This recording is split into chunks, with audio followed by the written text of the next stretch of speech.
Hello friends, welcome welcome welcome welcome to this session. मैं आपका दोस्त और आपका होस्ट आपके सबके सामने आ गया हूं अपने इस सेशन के लिए। दोस्तों, आज हम इस सेशन में आपके साथ एक बहुत इंपॉर्टेंट डिस्कशन करने वाली है।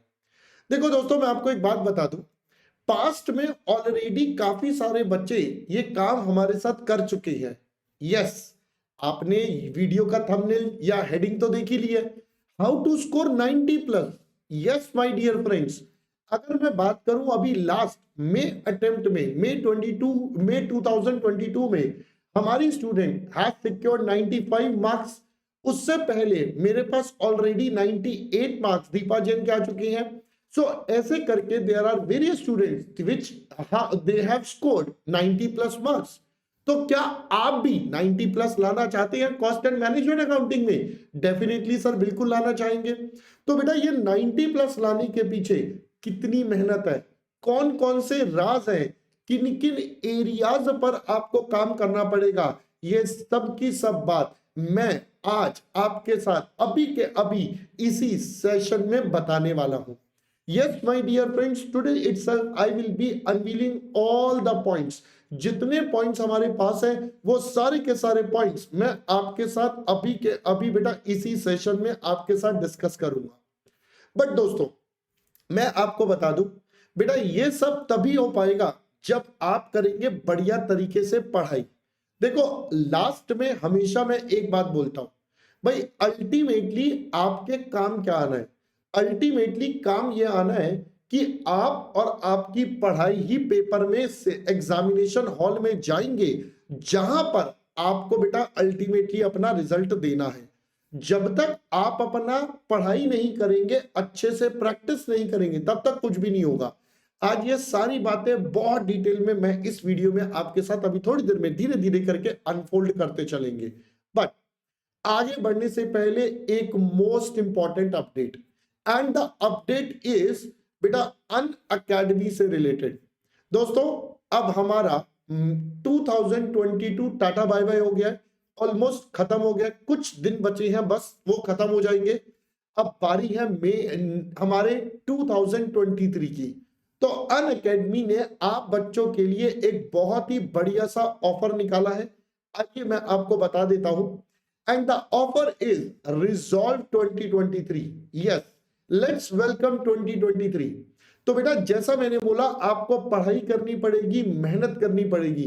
तो पढ़ने के लिए you can get your Unacademy subscription. जी हाँ दोस्तों, new year new resolution with a new goal. Now 23% off on all Unacademy subscription. बेटा, आपके पास ये लिमिटेड टाइम का ऑफर है, तो आप इस ऑफर का जरूर जरूर जरूर बेनिफिट ले।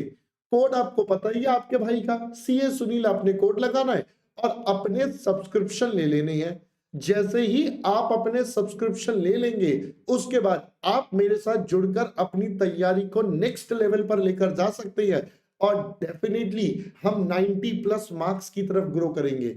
Yes my dear friends, we will grow and target our 90 plus marks. But subscription ले लीजिए, लिमिटेड टाइम ऑफर है, तो भाई पता नहीं कब चला जाए। तो जाने से पहले पहले जितना जल्दी हो सके सीए सुनील का कोड लगाइए, अपना सब्सक्रिप्शन ले लीजिए। राइट, ये तो बात रही बेटा अन अकेडमी की। अब दोस्तों, सर और क्या, कुछ बताओ ना, आप कैसे करेंगे? मैंने कहा बिल्कुल। तो अब ज्यादा टाइम ना लेते हुए let us start with our main topic. तो देखो बच्चों, सबसे पहले ना मैं हमेशा एक बात बोलता हूं। गुड इवनिंग बेटा सिमरन, गुड इवनिंग। मैं सबसे पहले आप सब बच्चों को एक बात बोलता हूं। पहले तो ना हमें जनरल टिप्स क्लियर होनी चाहिए। मतलब पहले अपन ना जनरल कुछ बातें समझते हैं कि हमारे पास क्या क्या पॉइंट्स है, क्या क्या मैटर है, जिन बारों में जिसके पॉइंट्स पर हमें सारी की सारी बात करनी चाहिए, जो हमें पता होनी चाहिए। तो अब ये क्या होती है? तो मैंने कहा देखिए, मैं सबसे पहले आपके साथ इन जनरल कुछ बातें करना चाहूंगा कि हमारे पास जनरली क्या क्या बच्चों को पता होना चाहिए। तो पहले सब्जेक्ट से रिलेटेड जनरल टिप्स। बेटा, सब्जेक्ट से रिलेटेड अगर मैं जनरल टिप्स की बात करूं, तो सबसे पहला टिप आपके लिए बनता है, सर आपका जो ऑब्जेक्टिव है ना वो बिल्कुल क्लियर होना चाहिए। भाई, आपका ऑब्जेक्टिव क्या है? ऑब्जेक्टिव का मतलब सर, बेटा ऑब्जेक्टिव का मतलब है आप करना क्या चाहते हो, what is the ultimate thing you want to achieve. क्योंकि मैं जब बच्चों से बात करता हूं ना, मैं उनसे पूछता हूं भाई क्या करना है, तो बच्चा मुझे सिर्फ एक जवाब देता है, सर एग्जाम पास करने हैं ना। बिल्कुल गलत भाई, एग्जाम पास करना तो एक आपका लक्ष्य है, वो तो आपका अल्टीमेट थिंग है, बट एग्जाम पास करने के लिए, वहां तक पहुंचने के लिए देयर आर मल्टीपल ऑप्शंस और मल्टीपल रूट्स। आपके सामने बेटा कई सारे रास्ते हैं। Yes, you heard me right. आपके सामने बच्चों मल्टीपल रास्ते हैं जो आप फॉलो कर सकते हो, जिनके थ्रू आपको अल्टीमेटली रास्ता मिलेगा। बट वहां तक पहुंचने के लिए आपके पास ऑप्शंस कई सारे हैं। उन ऑप्शंस में से आपको सबसे पहले कोई एक ऑप्शन चुनना पड़ता है। जो ऑप्शन आप चुनोगे, जो भी ऑप्शन आप चुनोगे बेटा, वो आपका पूरा का पूरा ऑब्जेक्टिव या रास्ता बनाएगा। जनरली बच्चे को मैंने देखा है, उनको पता ही नहीं होता कि हमें रास्ता कहां लेना है, where actually do we want to go और where actually do we want to go for। भाई हमें कैसे करना चाहिए, क्या करना चाहिए, ये बच्चों को पता ही नहीं होता, बिकॉज उनको पता ही नहीं है क्या क्या रास्ते अवेलेबल हैं। तो सबसे पहले अगर हम बात करें आपके सामने रास्ते क्या क्या अवेलेबल है, उसके बाद ही तो आप बाकी की बातें कर पाओगे। क्योंकि अगर आपको ये नहीं पता कि आपको जाना कहां पर है, तो बेटा बताओ, क्या आप अपनी डायरेक्शन या आपके पास जो अपनी वैल्यू है, जहां तक आप पहुंचना चाहते हो, क्या आप वहां तक कभी भी पहुंच पाओगे? मुझे सिंपल सा आंसर दो।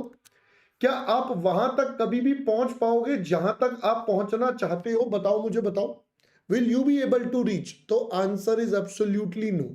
आप बेटा वहां तक पहुंच ही नहीं पाओगे, क्योंकि आपको रास्ता ही नहीं पता कहां जाना है। तो बेटा मैं इसको इस तरीके से समराइज करता हूं। क्या मैं बोलता हूं कि दोस्तों, आपके पास ऑब्जेक्टिव क्या है? आपके पास सबसे पहला ऑब्जेक्टिव ये होता है कि आपके पास आपको वन ग्रुप देना है, आपको वन ग्रुप देना है और बोथ ग्रुप देना है। आपको पहले ये क्लियर होना चाहिए whether you are opting for one or both. क्या सर हमें स्टार्टिंग में ही पता होना चाहिए? क्या हमें डिटर्मिन रहना चाहिए? मैंने कहा यस।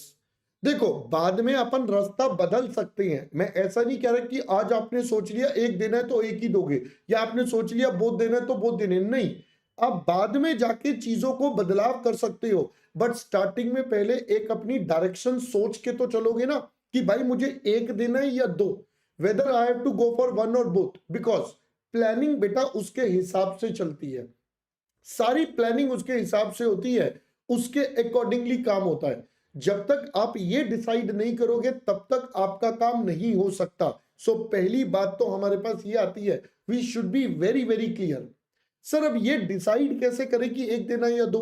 तो बेटा इसका डिसीजन बड़ा सिंपल है कि आपको आपको स्टार्टिंग में, अगर आप बच्चे भी फाउंडेशन में हो, अगर आप अभी फाउंडेशन का पेपर दे के हटे हो, तो आपके लिए तो बनता ही है कि आपने दोनों देने हैं, आपके लिए तो बनता ही है दोनों देनी है। बट अगर आपने अभी आप सिर्फ कॉस्टिंग का पेपर दे रहे हो तो आप वन ग्रुप दे रहे हो, कोई बात नहीं, पेपर ग्रुप वन में हो।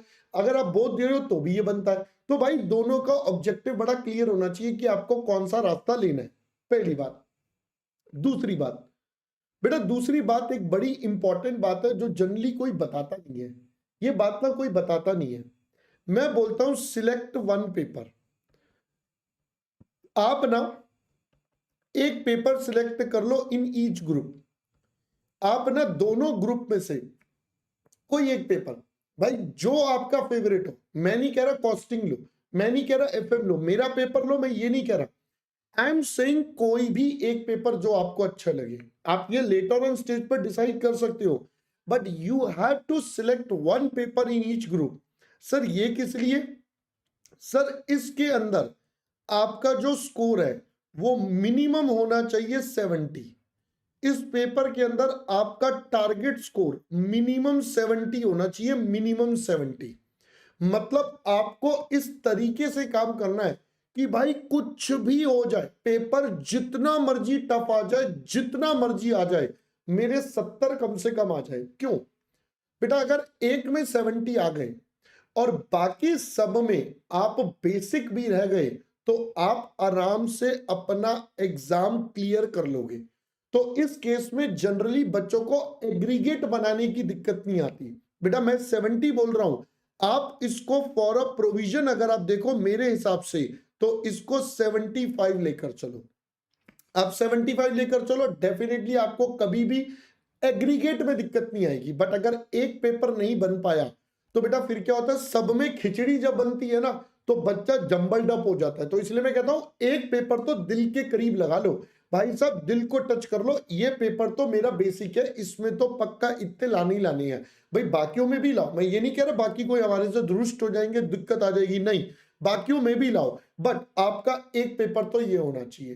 पहले बेटा ये दो बातें समझ में आ गई, ये दो बातें क्लियर हो गई।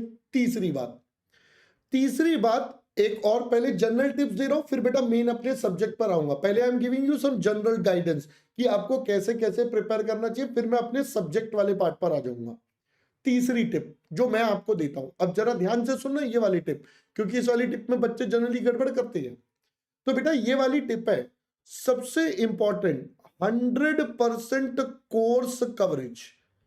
आपको हर सब्जेक्ट का जो कोर्स है बेटा 100% कवर करना है।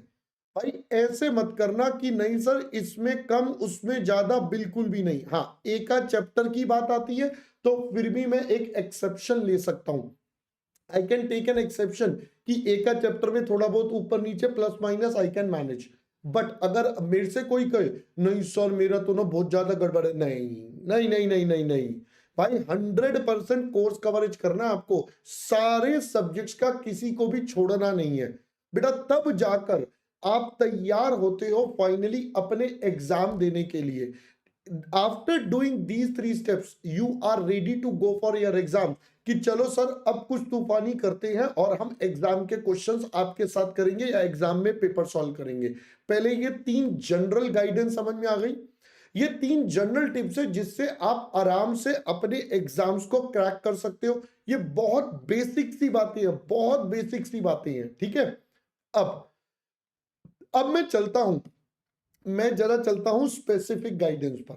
चलो एक जनरल पॉइंट और ले लेते हैं, फिर मैं आपके साथ स्पेसिफिक गाइडेंस पर चलूंगा। पहले एक जनरल पॉइंट और, अगला जनरल पॉइंट क्या सर? बेटा अगला जनरल पॉइंट ना थोड़ा सा स्पेशल है, थोड़ा सा स्पेशल है। क्या? मैंने कहा देखो भाई, आप ना अपने सब्जेक्ट को, ईच एंड एवरी सब्जेक्ट को ब्रेकअप करो, ब्रेकअप करो, उसे बांटो, उसे तोड़ो, उसे मरोड़ो। कैसे मतलब सर? मैंने कहा सुनो, देखो मैं यहां पर बोलता हूं ब्रेकअप ऑफ एवरी सब्जेक्ट, आप अपने हर सब्जेक्ट का ब्रेकअप करो। सर कैसे ब्रेकअप करें? मैंने कहा जरा ध्यान से सुनिए, आपका ब्रेकअप कुछ इस प्रकार से होना चाहिए। मैं इसको बोलूंगा आपका ब्रेकअप कुछ इस प्रकार से होना चाहिए। इसमें सबसे पहले आपको आइडेंटिफाई करने हैं अपने 50 मार्क्स, कि भाई 50 मार्क्स के कौन कौन से चैप्टर्स हैं जो मेरे पास ये हो गए। फिर मैं इसमें नेक्स्ट लेवल बनाऊंगा 50 के बाद अगले 25 से 30 नंबर। बेटा ये मैं एग्जैक्ट नहीं बोल रहा, मैं जस्ट एक एग्जांपल के लिए ले रहा हूं। 25 से 30 नंबर का एक और बनाऊंगा, और फिर मैं एक और कैटेगरी बनाऊंगा बैलेंस की, या मैं इसको 25 से 20 नंबर की कैटेगरी बोल देता हूं। तो 20 से 25 नंबर के रेस्ट ऑफ द चैप्टर्स हो गए। देखो बेटा हर सब्जेक्ट में ना अगर आप इस तरीके से ब्रेकअप देखोगे तो आपको 100 नंबर का ब्रेकअप मिल जाएगा। Each and every subject will have a breakup. अब ये जो ब्रेकअप है ना, ये आपको अपने आप ढूंढना पड़ेगा, या आप जिन भी फैकल्टीज मेंटर एजुकेटर से पढ़ रहे हो उनसे बात करो, they will help you to understand this. Sir इससे फायदा क्या होता है? बेटा इससे फायदा ये मिलता है कि भाई मेरे को ना मेरे वीक जोन स्ट्रॉन्ग जोन पता चल जाते हैं। जैसे अगर मैं बात करूं तो ये वाले दोनों जोन या ये वाले दोनों चैप्टर मेरे लिए मोस्ट इंपॉर्टेंट वाली कैटेगरी में चले गए। ये वाले जो ऊपर वाले दोनों जोन है 50 नंबर वाला और नेक्स्ट 25 से 30 नंबर वाला मोस्ट इंपॉर्टेंट जोन, भाई ये वाले चैप्टर्स इतने सॉलिड होने चाहिए कि इनमें कुछ भी आ जाए हर चैप्टर में आपको पता होना चाहिए, इतनी प्रैक्टिस होनी चाहिए। इतनी प्रैक्टिस आपके पास होनी चाहिए इन चैप्टर्स में, तो मैक्सिमम प्रैक्टिस चाहिए, मैक्सिमम प्रैक्टिस चाहिए इन चैप्टर्स में, बिकॉज हमें पता है एग्जाम में इसमें से कुछ ना कुछ पेपर में आएगा। जो भी पेपर में आएगा we should be very very clear, we should be very very clear कि हमें इन चैप्टर्स में तो कुछ भी मिस नहीं करना। ये वाले जो चैप्टर्स हैं बेटा, मैं इसको बफर जोन मान लेता हूं, you can say it is a buffer zone. भाई जिसको बहुत बढ़िया लाना है वो करो, करने सब नहीं है, वो मैंने थर्ड पॉइंट में बता दिया, बट जिसको तो बहुत ही अमेजिंग नंबर लाने बेटा उनको तो ये करना ही पड़ेगा, उनके पास तो कोई ऑप्शन ही नहीं है। बट हाँ, जो बच्चा कहता है यार ये वाला ना मतलब मेरे को ना सब्जेक्ट थोड़ा समझ रहे हो थोड़ा सा ऐसे हो रहा है, तो ऐसे ऐसे जहां पे थोड़ा रुष्ट हो रहा है ना आपके और सब्जेक्ट में तालमेल नहीं बन रहा, ऐसे केस में मैं इसको बफर जोन में डाल देता हूं कि ये वाले चैप्टर की एक अंडरस्टैंडिंग है तो भी चलेगा, बट ऐसा नहीं है मैं इनको छोड़ के जाऊंगा, क्योंकि you never know, it is ICAI, वो कभी भी आएगा पीछे से बोलेगा धप्पा अब ये करके दिखाओ, अब ये करके दिखाओ, तो बच्चा कहता है हाँ ये तो मैंने पढ़ा ही नहीं, तो बेटा बच्चा क्या हो जाता है, इरिटेट और परेशान हो जाता है। क्या पहले मेरी बात समझ आई? पहले मेरी बात समझ आई? सो भाई इसीलिए इसीलिए इसीलिए इसीलिए ये बहुत इंपॉर्टेंट है, ये बहुत ज्यादा इंपॉर्टेंट है जो मैंने अब आपको 4 बातें बताई हैं। कोई डाउट यहां तक पहले किसी के मन में? मैंने आपको 4 बेसिक गाइडेंस दिए, पहले तो आपको मैंने बेटा 4 बेसिक गाइडेंस दिया, अभी तो आपको मैंने अभी आपको इसके आगे डिटेल में कुछ भी नहीं बताया। I have just given you 4 basic guidance, आपको क्या क्या करना चाहिए। ठीक है, ये 4 बेसिक गाइडेंस मैंने कवर करी है आपके साथ। चलिए अब मैं चलता हूं अगले पॉइंट पर। सर अगला पॉइंट क्या? बेटा अगला पॉइंट हमारे पास और ज्यादा बढ़िया। मेरे से अक्सर बच्चे ये सवाल पूछते हैं, सर हमें ना बुक कौन सी लेनी है, हमें कवरेज कैसे करना है, प्रैक्टिस कहां से करें, क्या करें क्या ना करें। मतलब भाई साहब दुनिया जान के उनके n नंबर ऑफ सवाल होते हैं, भाई साहब n नंबर ऑफ सवाल लिस्ट होते हैं उनके, भाई साहब ऐसे लिस्ट, सर आप क्या दोगे, ये दोगे वो दोगे, ऐसे दोगे वैसे दोगे, ये दोगे वो दोगे, ये बड़े बड़े बड़े बड़े, भाई साहब लिस्ट ही खत्म नहीं होती। मैं बता रहा हूं, मैं तो दुखी हो जाता हूं आंसर करते करते, और हर बैच में यही होता है, हर बैच में एवरी बच्चा every student has the same thing. तो भाई इसका एक ही जवाब है। अब देखो मैं बोलता हूं आपको कवरेज क्या करना है, what all you need to cover. बेटा ये जो मैं आपको गाइडेंस दे रहा हूं ना, ये आप मान के चलिएगा हर पेपर के लिए है। ये ऐसा मत समझना अभी जनरल गाइडेंस आपका मतलब कि सिर्फ कॉस्टिंग के लिए या FM के लिए या सिर्फ सुनील सर के पेपर के लिए, नहीं बेटा ये सब पेपर्स के लिए, every paper will have these guidance, right? So you can use it in everywhere. अब कवरेज, तो बेटा कवरेज में मैं सबसे पहले बोलता हूं भाई हमारा जो ग्रंथ है, दैट इज जो आपका स्टडी मॉड्यूल है, वो तो आपने कवर करना ही करना है, उसमें तो कोई दो राय नहीं होनी चाहिए। फिर इंस्टीट्यूट हमारा टाइम टू टाइम जब भी एक एग्जाम होता है उससे पहले, एग्जाम से जस्ट पहले वो एक डॉक्यूमेंट निकालता है जिसका नाम होता है RTP, that is revisionary test paper. ये आपको प्रैक्टिस करनी चाहिए। तीसरा, आपको जितने पास्ट ईयर क्वेश्चंस इंस्टीट्यूट ने दिए हुए हैं वो भी ट्राई करने चाहिए। चौथा, आपके पास इंस्टीट्यूट MTP लेता है, that is mock test paper लेता है, ये भी आपको सारे के सारे बिल्कुल ट्राई करने चाहिए। तो पहले ये 4 बातें समझ आ गई, राइट सर? सर ये जो आपका स्टडी मॉड्यूल है ये कम से कम आपको 2 बार करना चाहिए, मिनिमम 2 टाइम्स करना चाहिए, कम से कम 2 बार आपको ये करना है। फिर RTP, PYQs, MTP, सर ये कितनी बार? सर ये आपको मैं यहां पर वर्ड लिख रहा हूं बेटा एटलीस्ट, एटलीस्ट का मतलब कम से कम, ज्यादा करना चाहते हो आपके ऊपर है, जितने ज्यादा करोगे उतनी प्रैक्टिस ज्यादा, बट कम से कम एटलीस्ट लास्ट 5 अटेम्प्ट्स के तो करने ही है, कम से कम पिछले बीते हुए 5 अटेम्प्ट्स के ये काम करना ही करना है भाई, इससे नीचे तो बात ही नहीं होती।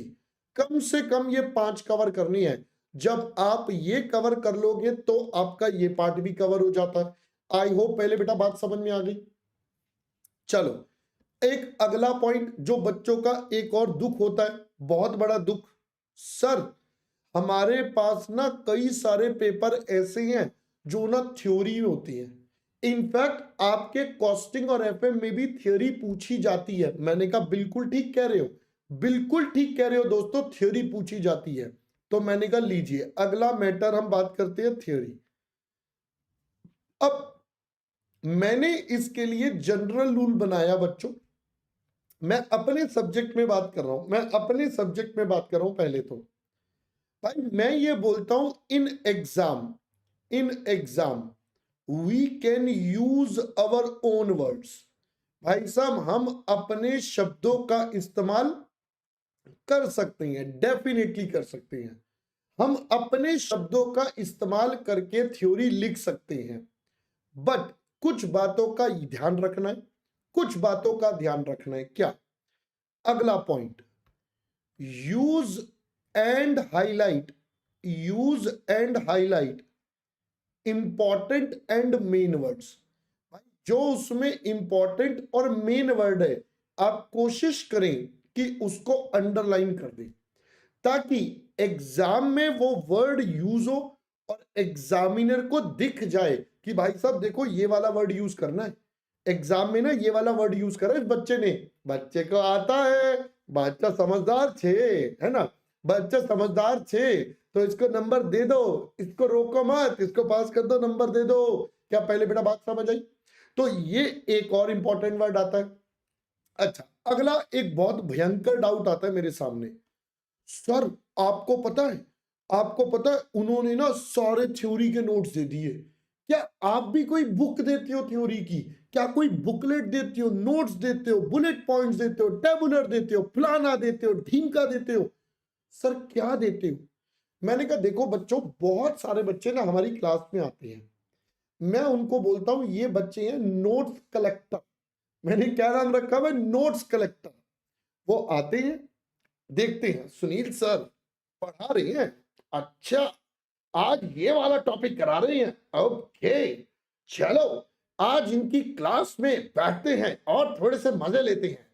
वो आएंगे, क्लास में आएंगे और उसके बाद बस वो ये देखेंगे ये कौन से नोट से पढ़ा रही है, ये बंदा कौन से नोट से पढ़ा रहा है। बस वो पढ़ाने के बाद देखते हैं, क्लास बंद करके कहते हैं ओके दुआओं में याद रखना, और निकल लेते हैं। और बाद में कहते हैं सर नोट्स मिलेंगे क्या? बस उनका काम ही यही होता है बेटा, ये उनका काम ही यही होता है, सिर्फ वो नोट्स इकट्ठे करने आते हैं। वो बाद में क्या करते हैं, सबके नोट्स इकट्ठे करते हैं, फिर कहते हैं अब हम पढ़ना शुरू करते हैं, 1 2 3 4 सबके नोट्स रखे, फिर बाद में सर पकड़ लेते हैं किसके करूं यार, पूरा दिन तो मैं यही सोचता रह गया किसके करूं, ये वाला टॉपिक इसमें से, ये इसमें से, ये इसमें से। भाई साहब वो आधे से ज्यादा वक्त तो इसी में ही बर्बाद कर देते हैं, सिर्फ वो नोट्स नोट्स खेलते खेलते अपना टाइम बर्बाद कर देते हैं पूरा का पूरा। सर इससे प्रॉब्लम क्या हुई? प्रॉब्लम हुई बेटा टाइम वेस्ट हो गया, टाइम वेस्ट हो गया। भाई टाइम ही तो वेस्ट हुआ ना, और करा क्या? तो इसीलिए बेटा अब मैं आपको बताता हूं, मेरे हिसाब से आपको क्या करना चाहिए, आपको सिंपल सा है, आपको स्टडी मॉड्यूल यूज करना चाहिए फॉर रीडिंग।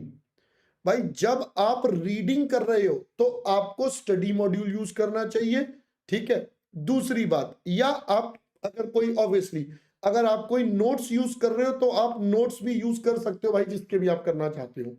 दूसरा सबसे इंपॉर्टेंट भाई साहब, मेक योर सेल्फ नोट्स।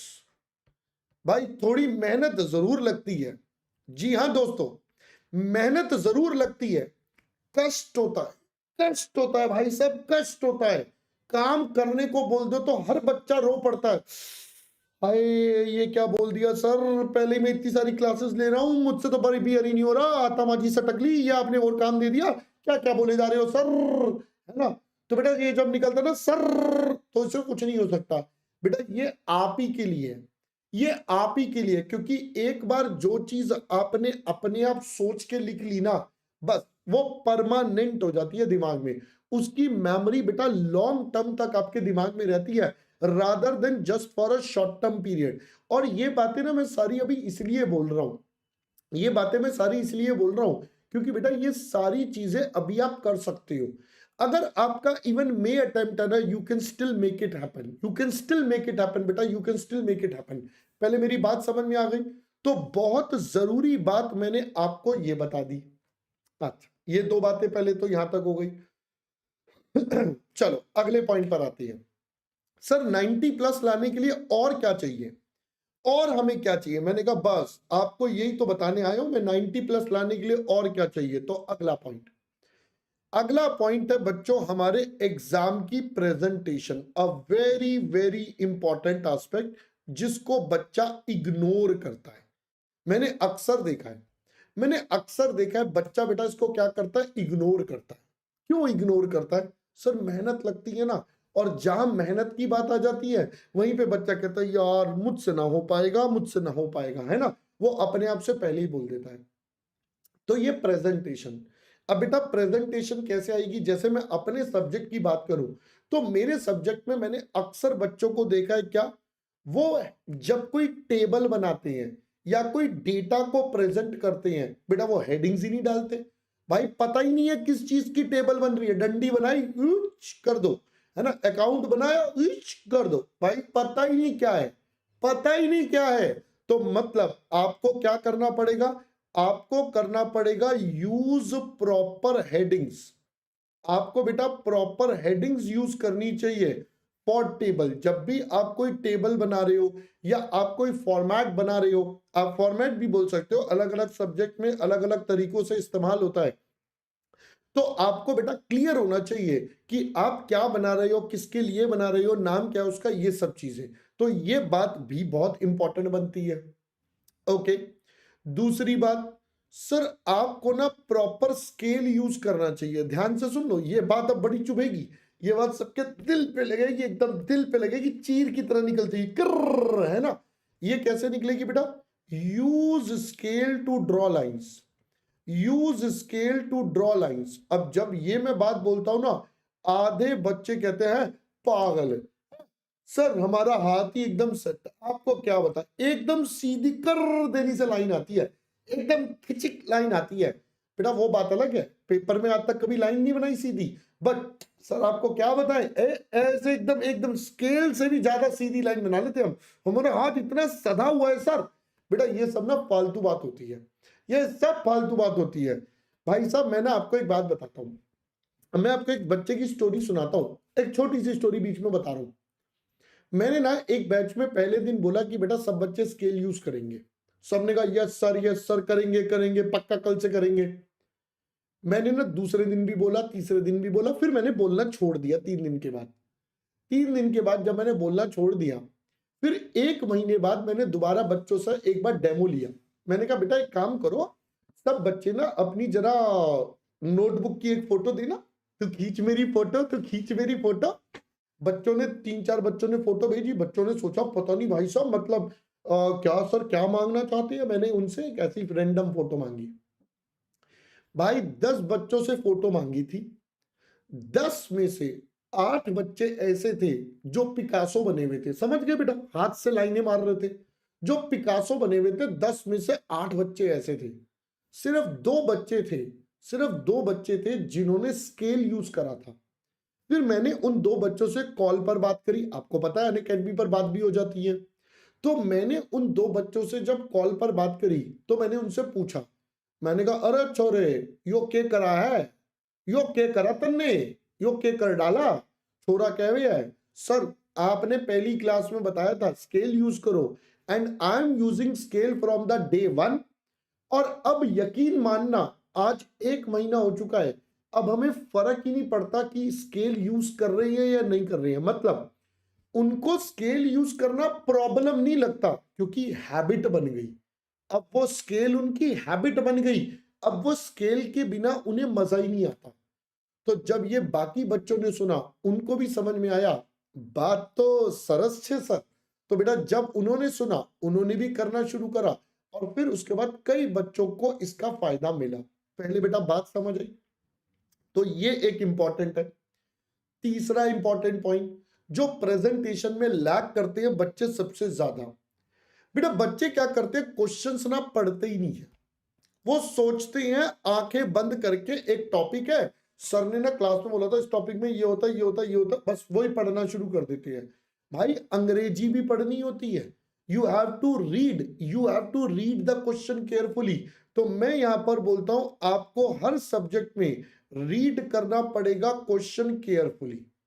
आपको हर सब्जेक्ट में क्वेश्चन को केयरफुली रीड करना पड़ेगा एंड अकॉर्डिंगली, और उसके बाद आप अकॉर्डिंगली मेक द हेडिंग्स, और उसके बाद अकॉर्डिंगली आप अपनी हेडिंग्स बनाओ जो भी आपके पास है व्हाइल सॉल्विंग क्वेश्चन। जब आप क्वेश्चन भी सॉल्व करोगे और अपनी हेडिंग भी बनाओगे और सब कुछ करोगे, तब जाकर आपकी प्रॉपर प्रेजेंटेशन और आंसर निकल कर आएगा। तब जाकर आपकी प्रॉपर प्रेजेंटेशन और आंसर निकल कर आएगा। देखो रितेश हमें बता भी रहा है कि सर मन ने तो आदत हो गई है, हाँ अब मैं तो सेट हो चुका हूं, मुझे आदत हो चुकी है। क्या पहले बेटा बात समझ में आ गई आपको? राइट, चलो अब मैं चलता हूं एक और पॉइंट पर। ये एक और बहुत बड़ा इशू, भाई ये मैं जितनी बातें बोल रहा हूं ना, जो बच्चे सुन रहे हैं उन्हें पता है सर ना बिल्कुल वही वाले पॉइंट पे बात कर रहे हैं जो हमारी दिक्कतें हैं। मतलब ना सर ना दिल पे पॉइंट, वो ना दिल के तार बज रहे हैं, टन टना टन टन, बस वही हो रहा है। सारी प्रॉब्लम्स वही हैं जो सर डिस्कस कर रहे हैं। ये आती है यार प्रॉब्लम, सर को पता नहीं कैसे पता है, क्योंकि बेटा सर भी कभी स्टूडेंट थे, है ना, सर भी कभी स्टूडेंट थे, सर ने भी अपने पेपर दिए भाई, सर अकेले थोड़ी है ना। तो भाई सर भी कभी स्टूडेंट थे, सर ने भी पेपर दिए, तो सर को भी पता है सारी बातें कि क्या क्या बच्चों को प्रॉब्लम फेस होती है ना, तो सबको पता है। चलो अगला, अब देखो अगला क्या होता है। अगला एक ना बड़ा इंपॉर्टेंट मैटर है जो बच्चों को पेपर में आता है। क्या होता है सर? टाइम मैनेज नहीं हुआ, टाइम ही मैनेज नहीं हुआ, मेरा तो पेपर ही छूट गया, पेपर पूरा ही नहीं हुआ, पेपर में ऐसा हो गया, वैसा हो गया, फलाना हो गया, ढीम का हो गया, मतलब अलग अलग तरीके की कहानियां। तो यानी कि बेसिकली बच्चों की प्रॉब्लम क्या रही? बच्चों की एक मेजर प्रॉब्लम रही टाइम मैनेजमेंट, एक ये मेजर प्रॉब्लम रही बच्चों की। तो सर आपको क्या पता है हम पहले दिन से टाइम कैसे मैनेज करें? How to manage the time from day one, पहले दिन से टाइम कैसे मैनेज करें? मतलब कोई ऐसा भी जुगाड़ है? मैंने कहा अरे क्या बात कर दी, साढ़े नाल रहोगे तो ऐश करोगे, जिंदगी के सारे मजे कैश करोगे, है ना। बिल्कुल, चलो आओ जल्दी से देखती हैं सर के पास इस बात का क्या जुगाड़ है, सर के पास क्या सॉल्यूशन है इस बात का। तो सुनो बच्चों, एक बात बताओ, हमारा पेपर कितनी देर का होता है? हमारा ऑन एन एवरेज बेटा पेपर कितनी देर का होता है? हमारे पास टोटल टाइम जो होता है इन एग्जाम का वो होता है 3 आवर्स का। ठीक है बच्चों, 3 घंटे का पेपर होता है हमारा। Yes sir. चलो इसको मिनटों में कन्वर्ट कर लो, मिनट मिनट मिनट, बताओ बेटा मिनट्स में अगर कन्वर्ट करें तो कितने हो गए? सर मिनट्स बोले तो हो गए 180 मिनट्स। इट इज 180 मिनट्स जो हमारा पेपर का ड्यूरेशन हो गया। राइट सर, बिल्कुल ठीक बात है। अच्छा अब आप बताओ, आप हो अकाउंटेंट, हम भी अकाउंटेंट, हम दोनों साथ साथ दोस्त दोस्त। अब अकाउंटेंट का एक जन्म सिद्ध अधिकार है कि वो प्रोविजन बना के चलता है।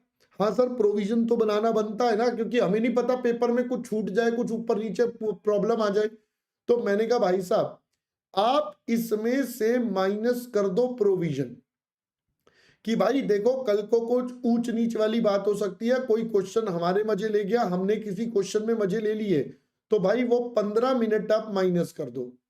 यानी कि हमारे पास नेट टाइम कितना बचा? हम मान के चलेंगे हमारे पास पेपर में बचा 165 मिनट का टाइम। बहुत ध्यान से सुनना अब जो मैं बातें बताने जा रहा हूं टाइम मैनेजमेंट से रिलेटेड। हमारे पास बचा नेट टाइम 165 मिनट्स का। तो यानी कि अब जरा सोचो, इसका मतलब मेरे पास जनरली जनरली क्या सारे पेपर 100 नंबर के होते हैं, तो यानी कि मुझे 100 मार्क्स का पेपर कवर करना है in 165 minutes. This is my pure target. मैंने कहा yes sir this is your target. तो बेटा इसका मतलब 1 marks will be covered for 165 by 100, that is एक नंबर के लिए 1.65 मिनट हो गए। एक नंबर के लिए मेरे पास 1.65 मिनट हो गए। अब अगर मैं अपने सब्जेक्ट की बात करूं, दैट इज कॉस्टिंग और एफएम की, तो बेटा मेरे पास पेपर में क्वेश्चन कितने मार्क्स के आते हैं? अगर मेरे पास 5 नंबर का क्वेश्चन आया, लेट सपोज क्वेश्चन है 5 नंबर का, तो 5 इंटू 1.65, तो बेसिकली ये मेरा क्वेश्चन बेटा लगभग 8 मिनट में कंप्लीट होना चाहिए। अगर मेरे पास कोई क्वेश्चन है जो 10 नंबर का आया, तो मेरे पास ये वाला क्वेश्चन हमारा लगभग 16 मिनट्स में कंप्लीट होना चाहिए। सिमिलरली मेरे पास एक क्वेश्चन है, मान लो 4 नंबर का आया, तो बेटा ये 4 नंबर का क्वेश्चन 1.65 से अगर मैं करूं तो मेरे पास कितना बन जाएगा बेटा? 1.65 इंटू 4, लगभग 1.65 इंटू 4, लगभग बेटा 6 मिनट्स में ऑन एन एवरेज कवर होना चाहिए। अगर मेरे पास कोई क्वेश्चन 6 मार्क्स का आ गया, अब आप मेरी बात समझ गए हो, अब आप मेरी बात समझ गए हो भाई, जितने नंबर का क्वेश्चन आएगा आप उसके हिसाब से चलो और अपनी कैलकुलेशन करो। सर इससे फायदा क्या हुआ, इससे समझ में क्या आया? बेटा ये मेरा एक बेंचमार्क होना चाहिए। क्या पहले मेरी बात समझ आई? ये मेरे लिए एक मेरा स्टैंडर्ड बन गया, मेरा एक बेंचमार्क बन गया। इस बेंचमार्क को मुझे अचीव करना है। This is what I should practice, this is what I should prefer when I am practicing the course. तो बेटा ये मेरा बेंचमार्क है जो मैं अपना सेट करूंगा ड्यूरिंग माय प्रैक्टिस। जब मैं अपने आप प्रैक्टिस करूंगा, so this is the benchmark जो मुझे अचीव करना है। ये टारगेट होना चाहिए जो मुझे अचीव करना है। आप अभी से ये टारगेट सेट करके चलोगे तो बताओ क्या मजाल है पेपर में बेटा पेपर छूट जाए? क्या मजाल है पेपर में इससे ज्यादा टाइम लग जाए? अब ध्यान से सुनना मेरी बात, ध्यान से सुनना बहुत केयरफुली, ये इंपॉर्टेंट पॉइंट है जो बच्चे भूल जाते हैं। बेटा अब ये मैंने ना एक एवरेज टाइम लिए हैं, these are your average time. अब ये जरूरी या मैंडेटरी नहीं है कि भाई 5 नंबर का क्वेश्चन 8 ही मिनट में होगा। कई बार ऐसा भी क्वेश्चन आता है जो 10-12 मिनट में भी जाएगा। देयर इज अ पॉसिबिलिटी वो 10-12 मिनट में जाए। अब ये ना पेपर के टाइम पे, क्वेश्चन के टाइम पे जजमेंट करना पड़ता है। मान लो आपको लग रहा है ये बड़ा जा रहा है, तो मैं पक्का बता रहा हूं पेपर में एक ऐसे 10 नंबर का क्वेश्चन भी होगा जो 16 की जगह 8 मिनट में हो जाएगा। तो टाइम सेव वाले क्वेश्चन भी होंगे। वैसे तो एग्जामिनर बैलेंस आउट कर देता है, एग्जामिनर चीजों को बैलेंस आउट कर देता है, बट स्टिल मैं कहता हूं हमें अगर ऊपर नीचे हो भी गया तो भाई साहब अकाउंटेंट साहब तो हम हैं ही, तो ये प्रोविजन अंकल काम आएंगे ना उस दिन हमारे ये प्रोविजन भी काम आएंगे 15 मिनट के। हमने पहले से सेफर साइड पे बना के रखा था कि भाई देयर इज अ पॉसिबिलिटी कि हमारा कुछ गड़बड़ ऊंच नीचे ऊपर नीचे सब कुछ हो सकता है, तो हमारा प्रोविजन भी काम आएगा। पहले मेरी बात समझ आ गई? All right. अब ये जो मैं प्रैक्टिस से करूंगा तो ये मेरे को अचीव करना है। अब सबसे इंपॉर्टेंट एक और point, 9th point, the most important, ये है पूरे टॉपिक की, पूरी क्लास की सबसे इंपॉर्टेंट समरी, सबसे इंपॉर्टेंट बात। ध्यान से सुनना बच्चों। सर ये पॉइंट ना इतना खतरनाक है कि मैं क्या बताऊं, दिल से खतरनाक। कैसे सर? मैंने कहा सुनो बच्चों, एक बात बताओ, मैंने जनरली देखा है हमारे पास ये इंटर में जब बच्चा आता है फाउंडेशन से पास होके आता है, फाउंडेशन में उसे कभी राइटिंग प्रैक्टिस करने को नहीं मिलता। मतलब बेटा वो सेल्फ प्रैक्टिस करता ही नहीं है। The student doesn't do self practice. Self practice का मतलब उसको लिखने की प्रैक्टिस ही नहीं है। मैं आज उसे लॉ का लैंग्वेज में एक क्वेश्चन आंसर लिखने को बोल दूं, बेटा वो लिख ही नहीं पाता। उसे एमसीक्यू सब पता है, नॉलेज पूरी है, बट क्या होता है वो लिख नहीं पाता। क्यों? हाथ से लिखने की प्रैक्टिस ही नहीं है। Student doesn't have any practice to write. ये एक बहुत बड़ा लैकुना बन जाता है, जिसकी वजह से वो टाइम मैनेज नहीं कर पाता, जिसकी वजह से वो अपना कॉन्फिडेंस खो बैठता है। तो भाई ये ना एक बहुत बड़ा लैकुना हो जाता है हमारी पूरी सिस्टम में। तो इसीलिए मैं इसको बोलता हूं, आपको करनी पड़ेगी बेटा self practice by writing yourself, by writing, मैं इसको बोलता हूं बेटा बाय राइटिंग और सॉल्विंग, बाय राइटिंग और सॉल्विंग क्वेश्चन योरसेल्फ। भाई अपने आप से ये सारा काम करना पड़ेगा, अपने आप से ये सारा काम करना पड़ेगा। जब आप अपने आप से ये सारा काम करोगे तब जाकर ये आप अचीव कर पाओगे, तब जाकर आप ये अचीव कर पाओगे। सेल्फ प्रैक्टिस करनी पड़ेगी, लिखकर अपने आप क्वेश्चंस को सॉल्व कर कर ये सारा काम आपको अपने हाथ से करना पड़ेगा। जब आप सारा काम अपने हाथ से करोगे तब जाकर आप एकदम एक्सपर्ट वाले लेवल पर आओगे। सर अब ले आओ सामने कुछ भी, अब आप ऑन टेबल हमारे सामने कुछ भी रख दो, we are able to solve it up, we are able to handle it up. क्या पहले बेटा ये 9 के 9 पॉइंट्स आपको समझ में आए? Are you all clear with these? पहले बेसिक या जनरल टिप्स आप बोल दो, जो मर्जी आप बोल दो। क्या पहले ये 9 की 9 बातें आपको बेटा समझ में आ गई? बोलो जी बोलो। नंदिनी कह रही है आपसे बात करनी है। अरे नंदिनी बात कर लो, हमने कब मना करा? हम तो किसी बच्चे को मना नहीं करते, कर लेना है ना, कोई बात नहीं बेटा। अंकिता कोई बात नहीं, पहले ये समझ में आ गया सबको। चलो अब सर, अब मैं आता हूं अपने सब्जेक्ट पर।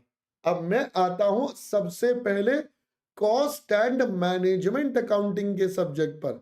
चलो सर आप उसी पर आ जाओ। कौन सा कलर ले? चलो रेड लेते हैं। रेड ले? नहीं सर ऑरेंज ले लो, ऑरेंज ज्यादा अच्छा है। चलो आप कह रहे हो तो ऑरेंज ले लेते हैं। लो ऑरेंज ले लिया, ठीक है। चलो मैं उम्मीद कर रहा हूं पहले बेटा यहां तक का सारा मामला शामला क्लियर हो गया। चलो अब मैं चलता हूं अपने सब्जेक्ट पर। सर आपके सब्जेक्ट में क्या है? मैंने कहा सुनो मेरे सब्जेक्ट में क्या है। तो बेटा मेरे सब्जेक्ट में तो बहुत ही सारी स्पेशल है। अरे बड़ी स्पेशल स्पेशल एकदम मधुर मधुर बातें। सर क्या? मैंने कहा सुनो बेटा, अब मैं आपको बोलता हूं, अब मैं आपको बोलता हूं मेरे सब्जेक्ट के बारे में क्या क्या है। मैंने कहा सुनो जरा सब्जेक्ट के बारे में। बेटा जैसे मैंने बोला 50 मार्क्स 25 मार्क्स 25 मार्क्स, इस तरीके का ब्रेकअप। तो बेटा अगर आप में से जो बच्चे अभी भी कॉस्टिंग स्टार्ट कर रहे हैं या अभी अपनी पढ़ाई रिवीजन स्टार्ट कर रहे हैं for January exam, oh sorry for May exams, तो उनके लिए बेटा अपने सब्जेक्ट को 3 कैटेगरी में बांटो। तो पहला तो हो जाएगा कैटेगरी ए। कैटेगरी ए में मैं रखता हूं बेटा, मैं रखता हूं क्या, 50 मार्क्स का paper. This category is meant for your first 50 marks का पेपर। अब फर्स्ट 50 मार्क्स के पेपर में मैं क्या क्या डालूंगा? मैं इसमें आपके पास एक चैप्टर डालूंगा जिसका नाम है कॉस्ट शीट। फिर मैं इसके अंदर डालूंगा बेटा एक चैप्टर जिसका नाम है activity based costing. Activity based costing मैं इसके अंदर ये भी डालूंगा। फिर मैं इसके अंदर अगला चैप्टर एक डालता हूं बेटा सर्विस कॉस्टिंग का। और मैं इसके अंदर एक और चैप्टर डालूंगा जिसका नाम है मार्जिनल कॉस्टिंग। और मैं इसके अंदर एक और चैप्टर डालूंगा बेटा जिसका नाम है स्टैंडर्ड कॉस्टिंग। ये वाले जो चैप्टर्स हैं, ये वाले जो चैप्टर्स हैं बेटा मैं ए कैटेगरी में डालूंगा। These chapters I would consider as a A category chapter. Sir अब जब ये ए कैटेगरी में आते हैं, जब ये ए कैटेगरी में आते हैं तो आपको जानकर हैरानी होगी, लगभग 50 मार्क्स का पेपर आपका यहां पर कवर हो जाता है।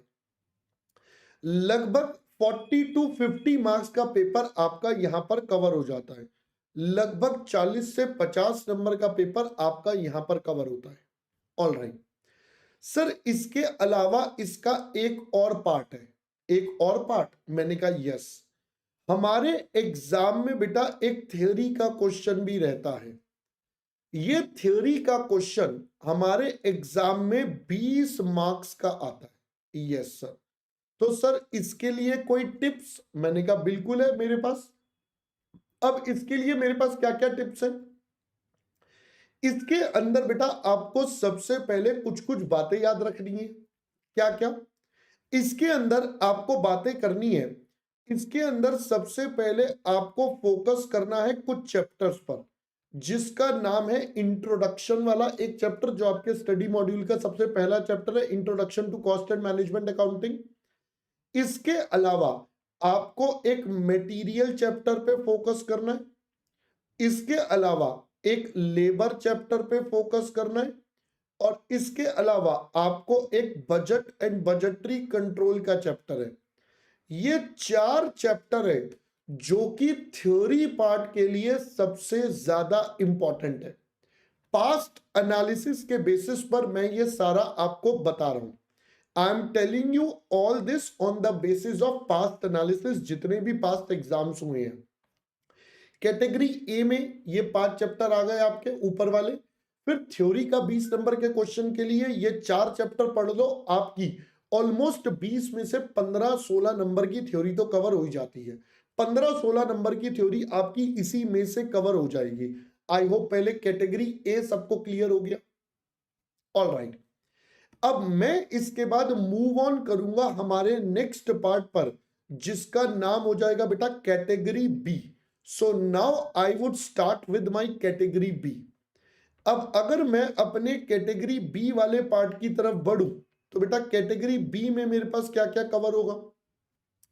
कैटेगरी बी में दोस्तों मैं आपके साथ कवरेज करूंगा सबसे पहले प्रोसेस कॉस्टिंग, क्योंकि इसमें से भी क्वेश्चन आता है, बट ये थोड़ा ट्रिकी है। कई बच्चों को लगता है, हमारी क्लास में तो सब आसान है, बट कई बच्चों को लगता है, इसलिए मैं बता रहा हूं।